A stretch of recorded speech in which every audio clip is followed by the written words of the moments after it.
அப்போ பாதி போயிடுச்சு கேட்குறவங்களுக்கு, பாதி போயிடுச்சு சொல்கிறவங்களுக்கு. இது நான் யாருன்னு ஒரு இடத்துல பார்த்தனால சொல்லுவேன். இதில் நான் தப்புன்னா என்னை மன்னிச்சுக்கோங்க. நமச்சிவாய நமச்சிவாய வாழ்க நாதன் தான் எல்லாரும் சேர்ந்துலாம் சொல்லணும். நமச்சிவாய வாழ்க அவர் சொல்லுவார். மீதி 100 பேரும் நாதந்தாள் வாழ்க. எப்படி ஹை டோன். இவர் இமைப்பொழுதும் என்ன இப்படி யாரும் சுக்கன்னு கொடுக்க அவருக்கு. அதனால் இமைப்பொழுதும் என்ன இவர் லேசா அவங்க சத்தம் போட்டு இதுக்கு பதில். இப்படியா நான் திருவாசகத்தையோ மணிவாசக பெருமானையோ நான் குறை சொல்லலை. என்னுடைய உளமார்ந்த வணக்கத்தை அவர் செலுத்தினேன். அடுத்த தடவை என்னுடைய சொற்பொழிவே ஆர்கோலோ சதுர தலைப்பு திருவாசகம் தான், மறந்துடாதீங்க. ஆர்கோலோ சதுரன் திருவாசகத்தை நான் குறை சொல்கிறோம்ல. என்னுடைய உயிருக்கு உயிராது. எங்கள் அப்பா பேரும் மாணிக்க வாசகம், என் மகன் பேரும் மாணிக்க வாசகம். நான் தீட்சை ஏற்றதும் குன்னம்பட்டி மாணிக்க வாசகங்கள் தான்.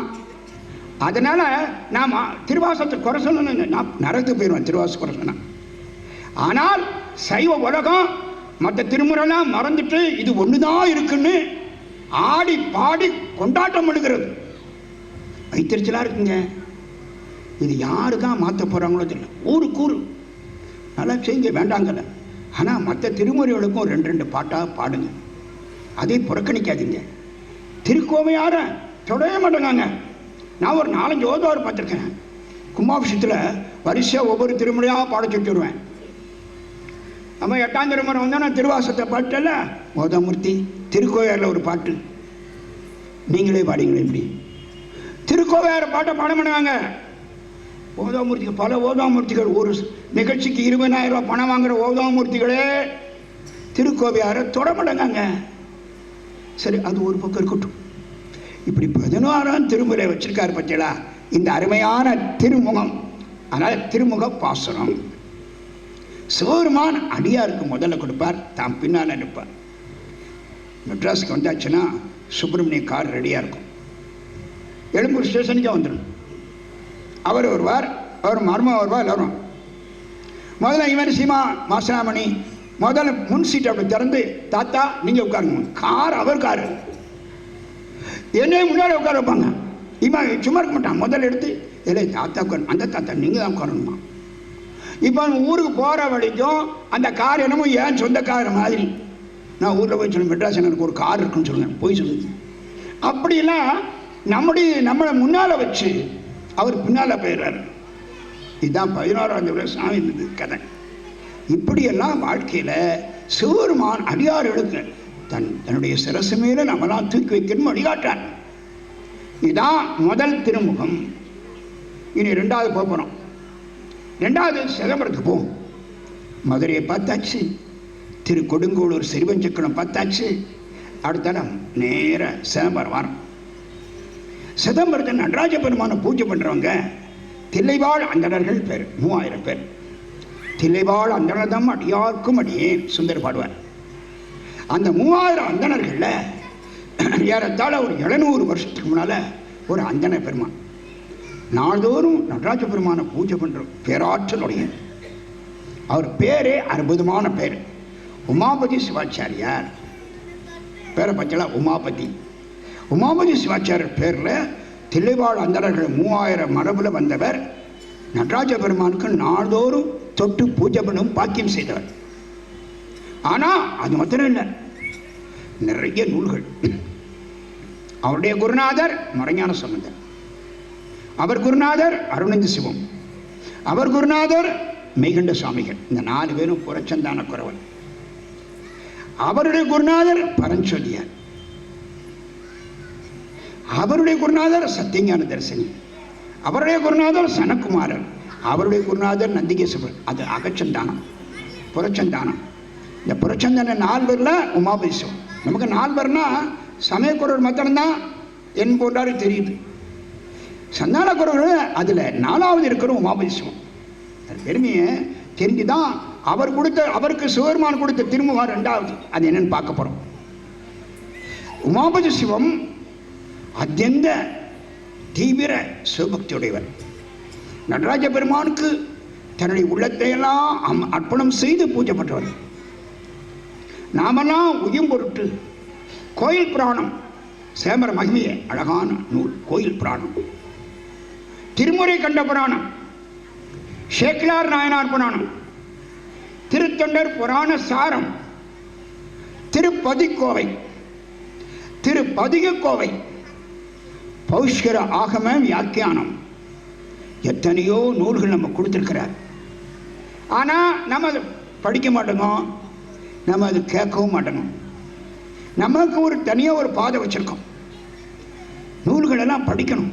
ஒரு கிறிஸ்தவர்களும் முஸ்லீம்களும் தன்னுடைய மத நூல்களை எப்படி பாதுகாக்கிறாங்க. நான் சில சமயம் காரில் போகும்போது அந்த டிரைவர் முஸ்லீமாக இருப்பான். திருப்பனந்தாளுக்கு போனேன் 3 நாளைக்கு முன்னாடி. அன்றைக்கி அந்த டிரைவர் முஸ்லீம். வயசுலாம் 27, 28 வயசு தான். உள்ளே வச்சுருக்கான்.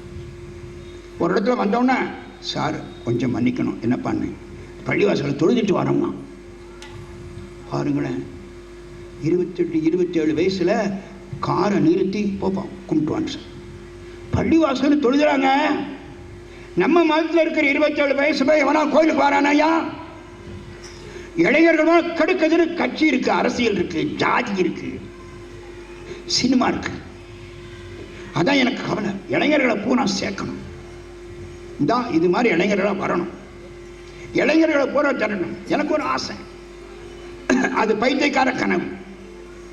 எனக்கு ஏதோ ஒரு 100 கோடி ரூபா என் கையில் இருக்க மாதிரியும் ஒரு அழகான கல்லூரி ஆரம்பிச்சு நம்முடைய ஹிந்து மாணவர்களுக்கெல்லாம் அதில் சைவ சமயத்தையும் பள்ளிக்கூட பாடத்தையும் கல்லூரி பாடத்தையும் போட்டி பாஸ் பண்ணணும்னா அவ்வளோ பேருக்கு 15,000 ரூபா சம்பளத்தில் வேலையும் கொடுத்து 375 பஞ்சாயத்தினுள்ள 375 பிரச்சாரர்கள், சைவ பிரச்சாரர்கள், ஆளுக்கு ஒரு அழகான ஜீப், ஒரு லவுட் ஸ்பீக்கர், சம்பளம் நான் கொடுத்துருவேன், கவலைப்பட வேண்டாம். அப்படி ஒரு கனவு. என்ன அவ்வளோ பேர் அப்படி இணைக்கணும் இளைஞர்களை.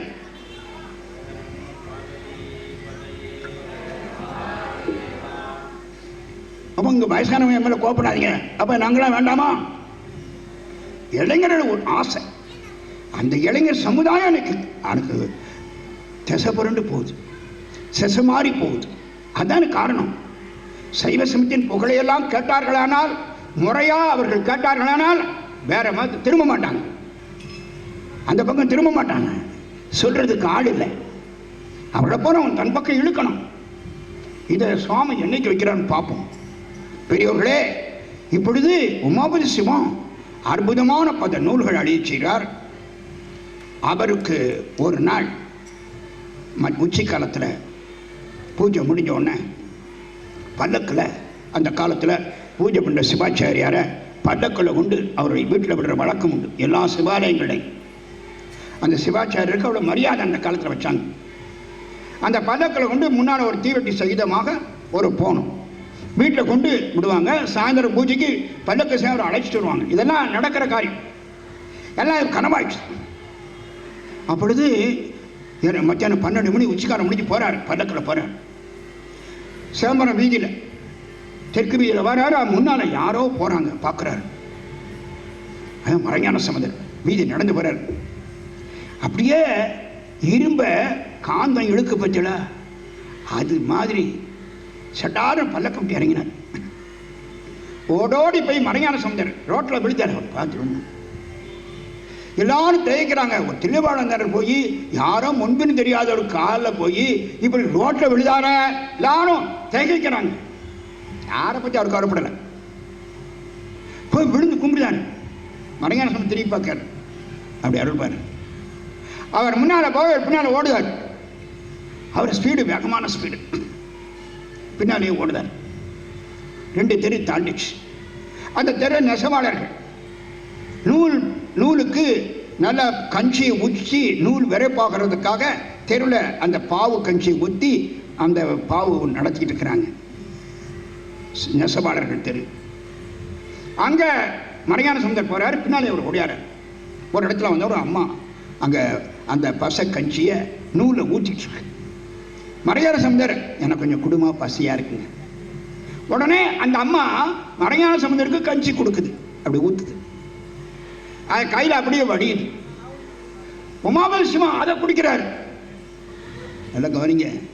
மறைஞான சம்பந்தருடைய கையில் வழிந்த அந்த சேஷம் எச்சில உமாவேசம் குடிக்கிறேன். அவ்வளவுதான்.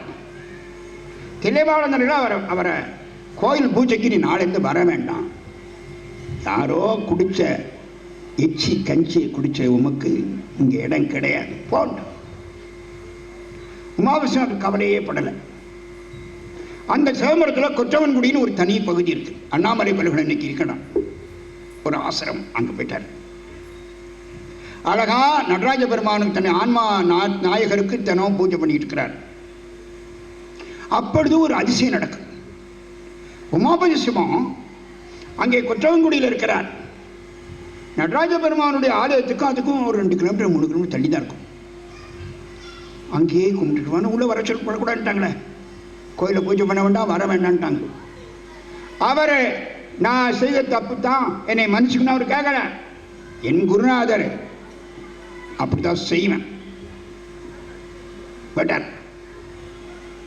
அந்த சமயத்தில் சாம்பான் குளத்தில் பெத்தான் ஒரு ஒரு அடிப்பட்ட குளத்தில் வந்தவன்.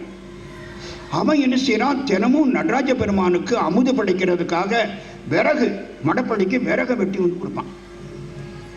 அவன் சாம்பான் குளம்னு ஒரு குளம் இருக்கு. அந்த குளத்தை அவன் பேர் பெத்தான்னு பேர். நாள்தோறும் விறகு வெட்டி கொண்டு சிவபெருமான் நடராஜ பெருமானுடைய திருமுதுக்காக வாசலை நிற்பான். உள்ள போக மாட்டான். சாமி வாங்க விறகு கொண்டு போயிருங்க.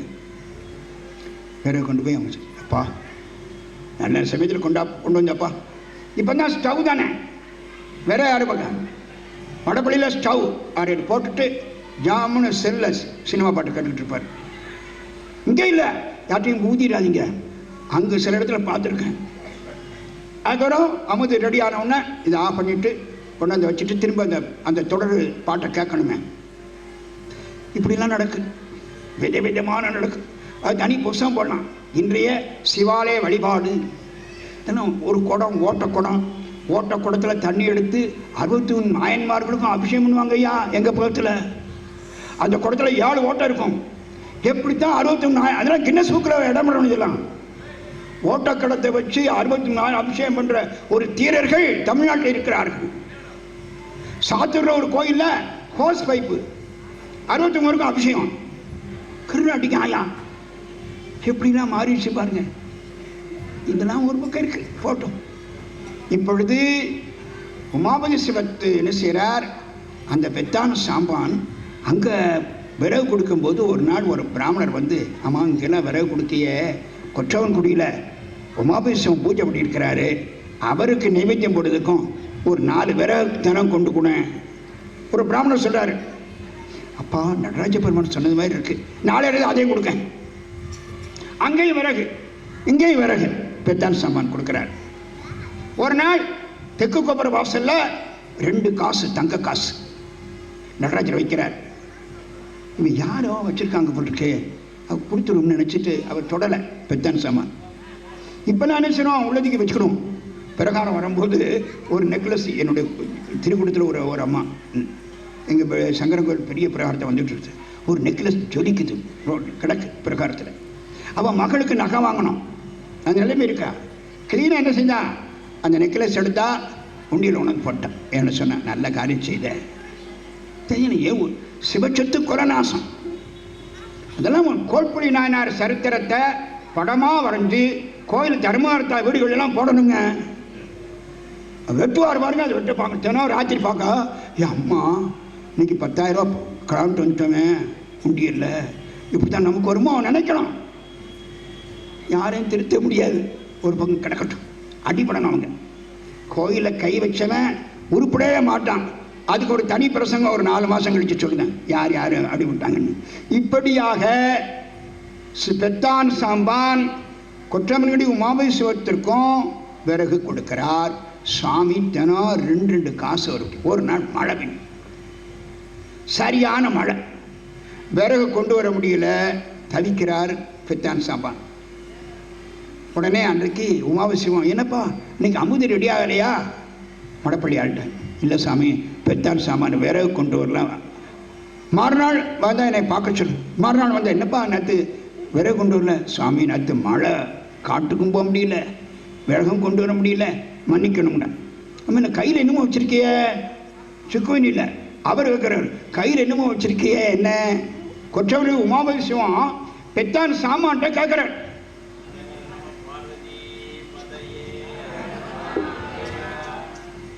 ஏதோ ஒரு ஏடு கையில் வச்சிருக்கேன், என்ன விஷயம்?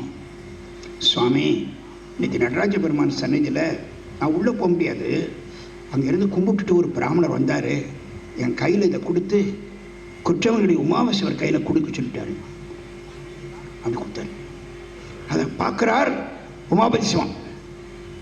அடியார்க்கு எளியன் சிற்றம்பலவன். யாரு? புறம் லெட்டர்ஸ். புறம் யாருன்னு பாருங்க. அடியார்க்கு எளியன் சிற்றம்பலவன், கொற்றம் குடியார்க்கு எழுதிய கைச்சீட்டு. டூ அட்ரஸ் கொற்றங்குடியார், புறம் அட்ரஸ் அடியார்க்கு எளியன் சிற்றம்பலவன். டூ யாருக்கு? கொற்றம் குடியார்க்கு எழுதிய கைச்சீட்டு.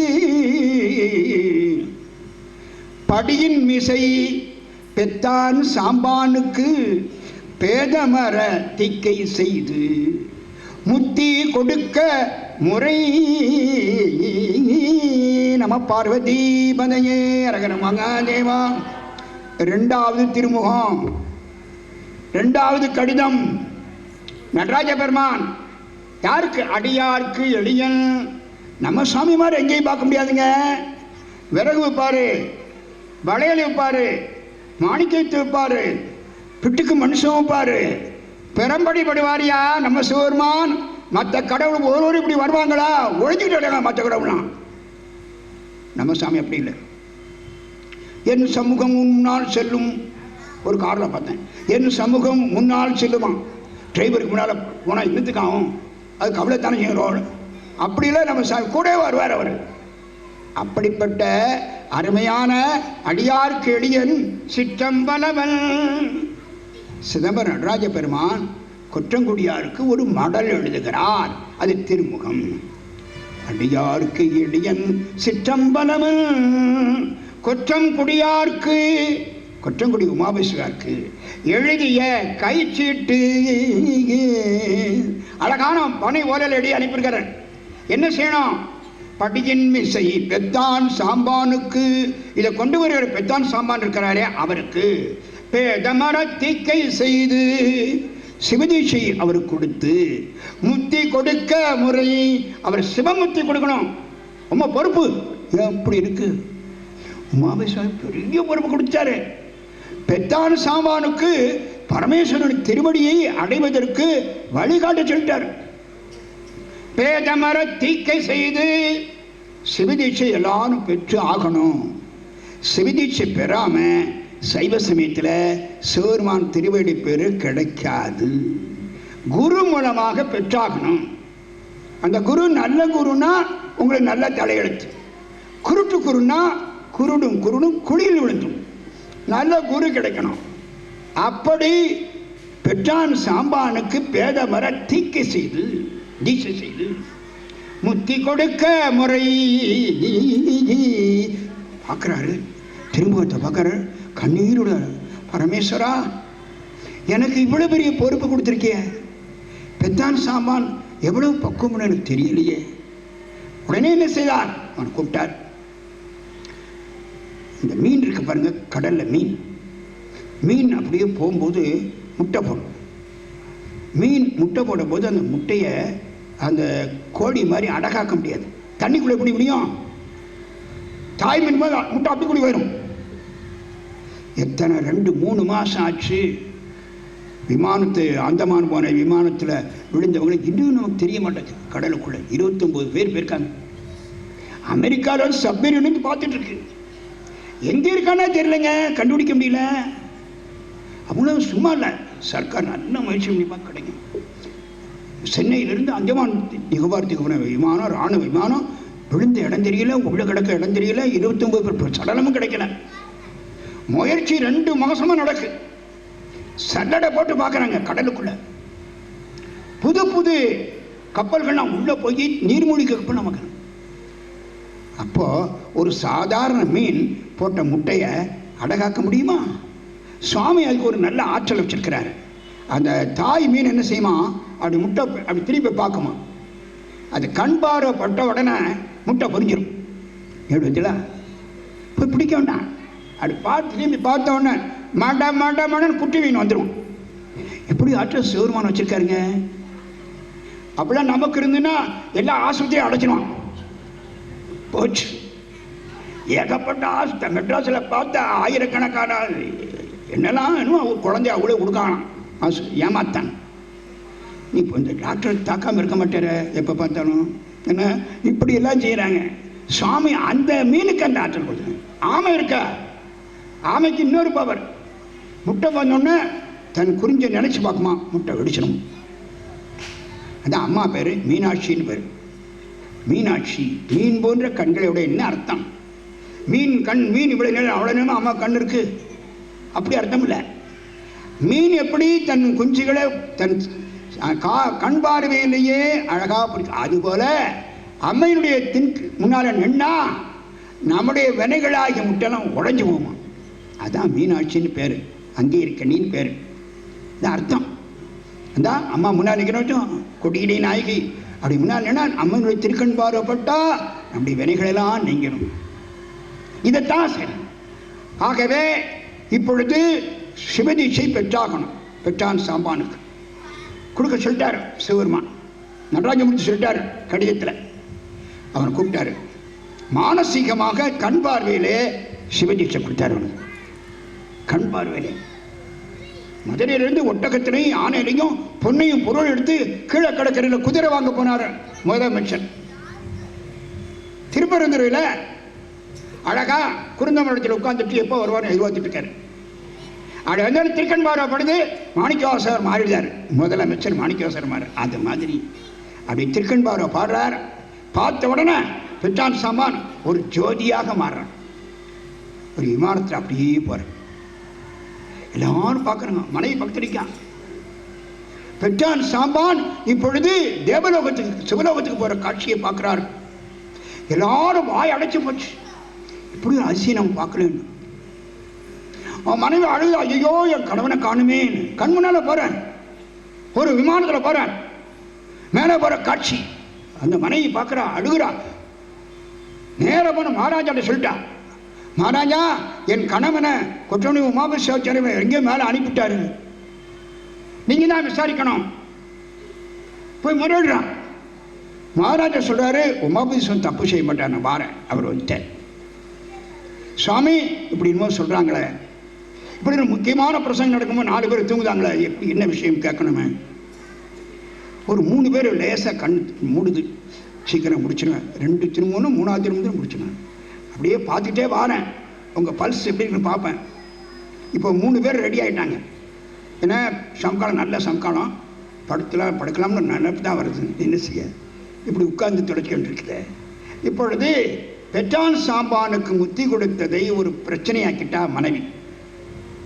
மகாராஜா வந்தார், சுவாமி உங்கள் திருப்படியை நமஸ்காரம் பண்ணுறேன். இந்த அம்மா அழுது. பெற்றான் சாம்பானுக்கு என்ன ஆச்சு? நடந்த கிழந்த அந்த திருமுகத்தை எடுத்து காட்டுறார். அடியார்க்கு எளியன் சிற்றம்பலவன் கொற்றம் குடியார்க்கு எழுதிய கைச்சீட்டு படியின் மிசை பெற்றான் சாம்பானுக்கு பேதமரத்திக்கை செய்து முத்தி கொடுக்க முறை. அப்படியா சாமி, முத்தி கொடுத்தீங்களா? எங்களால் அதை புரிய முடியலையே. சரி இப்போ என்ன செய்யணும்? உமாபேஸ்வரன் கேட்குறாரு மகாராஜாட்ட, அதோ உங்களுடைய பூஜை ரூமில் அந்த அபிஷேக தண்ணி விழுகுதுல கோமுகி, அதுக்கு அடியில் ஒரு செடி இருக்கு, முடிச்செடி, அதுக்கு நீங்கள் முத்தி விடுங்க. அப்பொழுதே இவன் நம்பிடுவான். இப்போ பாருங்க என்ன நடக்குன்னு பாருங்க. பெற்றான் சாமானுக்கு முத்தி கொடுத்த செய்தியை மறுத்த மனைவியினுடைய மனதை மாற்றுவதற்காக